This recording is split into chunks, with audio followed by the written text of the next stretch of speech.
26 సంవత్సరాలు అయింది ఇప్పుడు మిమ్మల్ని చూసి.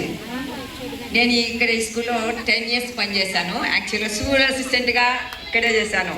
అప్పుడు మీకు సైన్స్కి వస్తాను. నేను హెచ్ఎంగా ఇక్కడే చేశాను. లాస్ట్ మూమెంట్లో నన్ను మనం పోయి రిటైర్ అయ్యాను. అది మామూలుగా ఇక్కడ 10 years దగ్గర. అప్పుడు స్కూల్లో నేను అప్పుడు కొలాయిలు కూడా లేవు. నేను అప్పుడు గ్రీవెన్స్ వెళ్ళిపోయి అక్కడ ట్యాప్స్ సతీష్ రెడ్డి అని మళ్ళీ బాత్రూములు లేకుంటే అక్కడ మామూలుగా బాత్రూమ్స్ తున్నీళ్ళ తొట్టి అన్నీ అక్కడ అప్పుడు కష్టపడినాను. అప్పుడు మధు కూడా ఇక్కడ ఉన్నాడు. మధు కూడా నాకు పరిచయం అనమాట. అప్పుడు మధు వస్తున్నాడు. వీరప్పుడు అంటే చిన్నప్పటి సార్ మాస్టరు ఆయన మాట్లాడిన ముందు ఆయన చుండుపల్లి నుంచి వచ్చినారు కదా. కాబట్టి ఇప్పుడు ఏంటంటే ఇప్పుడు స్టేజ్ మీద సుజాత మేడం, చిన్నప్పటి సార్ ఇప్పుడు చాలా ఆయన కూడా పెద్దవారు మాకంటే చాలా ఇప్పుడు ఏజ్ ఉంటుంది.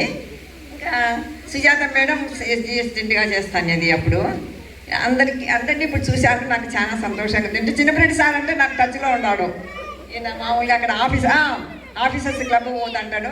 అక్కడ మా భర్తతో అందుకు పరిచయం ఉంటుంది. కాబట్టి తర్వాత పిల్లలు అందరూ ఇక్కడ సమావేశం అవడము, గత స్మృతులను నెమరు వేసుకోవడము చాలా నాకు ఆనందంగా ఉంది. మీరు కష్టపడి ఎంత అందరూ చాలా కష్టపడినారు ఇక్కడ సమావేశం అయ్యేదానికి. అన్ని పనులు మీకు నా అభినందనలు. పిల్లలతో వచ్చినారు. పిల్లలందరినీ తీసుకొని తర్వాత ఒక్కొక్కరు మీరు మీ వృత్తిలో అందరూ ఏంటంటే చదువే కాకుండా ప్రావీణ్యత అనేటువంటిది ఒక్కొక్కరు ఒక రంగంలో స్థిరపడినారు. కొంతమంది నర్సింగు, కొంతమంది ఎడ్యుకేషను, ఆ విధంగా ఒక్కొక్కరు ఒక రంగంలో జరగడం. మీ సహచరులతో ఇప్పుడు ఈ సంసార జీవితం గడుపుతూ మీ పిల్లలను ఇప్పుడు మీరు శ్రద్ధ తీసుకోవాలి. మీ పిల్లల మీద ఈ పార్ట్స్ ఇప్పుడు ఏ విధంగా పిల్లలకు మామూలుగా పాఠశాల టీచరు ఎంత ముఖ్యమో అంతకంటే ప్రధానమైన పాత్ర తల్లిదండ్రులు ఉంది. స్కూల్లో ఎంతసేపు ప్రార్థన అన్నీ వస్తాయి. ప్రార్థన అంటే అప్పుడు వాళ్ళకు ఇంకా ప్రార్థన చేయాలా అనేది, పాఠశాల గురించి, పాఠ్యాంశాల గురించి, గేమ్స్. అప్పుడు వాళ్ళు గేమ్స్లో వాళ్ళు ఇష్టపడేది స్కూల్లో విధంగా ప్రోత్సహించినందువల్లనే వాళ్ళు కొంతమంది మేము గేమ్స్ ఆడతాము అంటారు.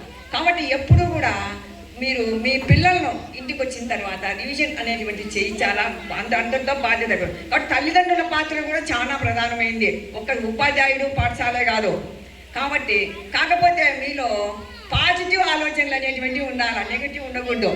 ఎప్పుడు పిల్లలను వచ్చినప్పుడు మీకు చదువు రాదులే, మీకు ఇది రాదులే, నువ్వు గేమ్స్ అయినా ఎప్పుడు అనుకుంటూ వాళ్ళను మీరు ప్రోత్సహించాలి మెయిన్ పిల్లలను.